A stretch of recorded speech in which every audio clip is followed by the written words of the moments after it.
जखनी से ये लो छे यहां से एकदम नहीं मारे छे वो हाल अंदर हो न था अंदर हो मन रे करथा ए बारो आवे छे बारो मन है की करबो शक्ति से भरल छे की आवाज लगे वहां चंपा गावा ना चंपा के दाई लाग बते के और आई श्रीमान भगवान भाई शानदार 21 रुपया नवाजी है कार्यकर्ता महोदय उनके तरफ से शानदार 21 रुपए का दान आगे बढ़ाए हैं और कंपनी हार्दिक करते हैं मुर्का के झाड़े छी कैसे चंपा बोलबे से पसंद होता तुम्हारा हाय हाय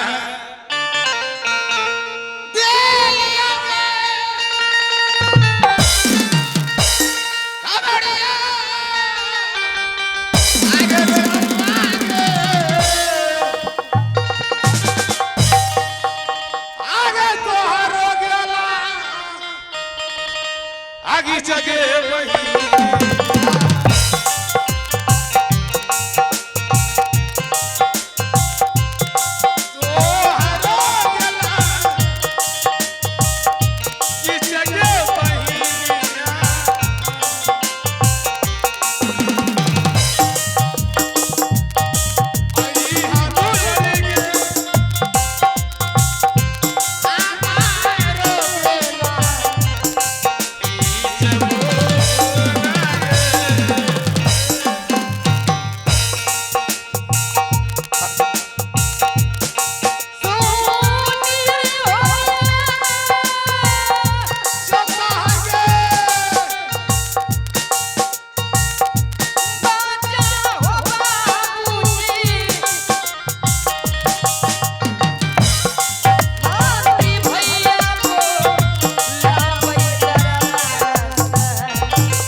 अभी पढ़ाई करके आए थे महल नहीं भला आवे गेला लेकिन वहां चंपा इसमें बुलाए हैं कौन हम बुलाए हैं किस लिए राज दरबार में पिताजी मिलने के लिए बेकरार हैं मेरा पिताश्री तब के हमरा पिताजी का क्यों नहीं आपका तो पिताश्री ना हुआ ना हमरा पिताजी नगद हरे छ ई लो हमरा बाप जी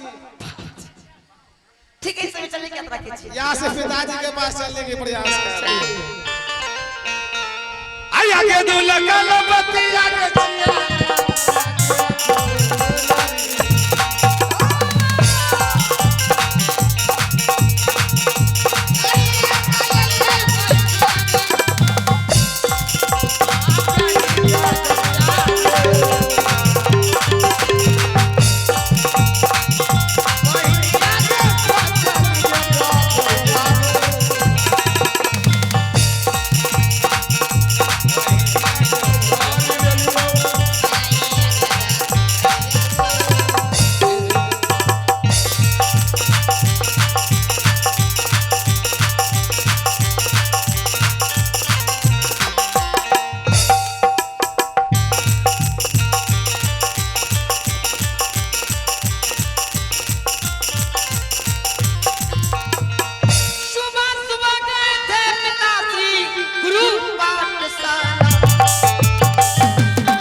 समय मैं तुम्हें दरबार में बुलाया हूँ, जानती है दरबार में बुलाने का मकसद क्या है?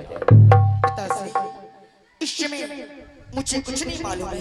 चंपा, जी आज इस भरी हुई सभा में मैं तुम्हारे साथ कुछ सवाल करूंगा, जिसका जवाब तुम्हें सोच समझ करके देना है। पिताश्री, इस समय अवश्य सवाल जवाब अवश्य मैं दूंगी पिताश्री। इस समय कहिए पिताश्री, क्या करने के लिए चाहते हैं? चंपा, जी तो ये बता तू, तुम्हारी जन्मदाता कौन है? पिताश्री, ये कोई कहने की बात है? इस चंपापुर शहर में कौन नहीं जानता है, बच्चा बच्चा जानता है कि जन्म देने वाले माता और पिताश्री होते हैं। पिताश्री,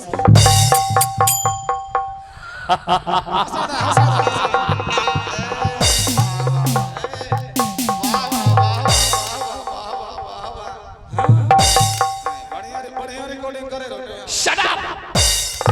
ये बच्चा वाला बात पूछे छे। हां कितना ज्ञान है चंपा। चंपा पढ़ी लिखी है, बड़का बड़का बात पूछिए।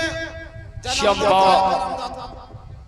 पिताश्री, और तू ये बता, तू तो जानती है कि इस राज चंपापुर शहर के रहने वाले प्रजागण मुझे ईश्वर और भाग विधाता कहते हैं।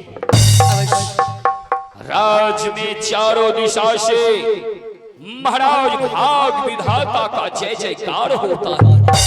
सुनिए पिताश्री, तू मेरी लाडली बेटी है, अवश्य पढ़ी लिखी है।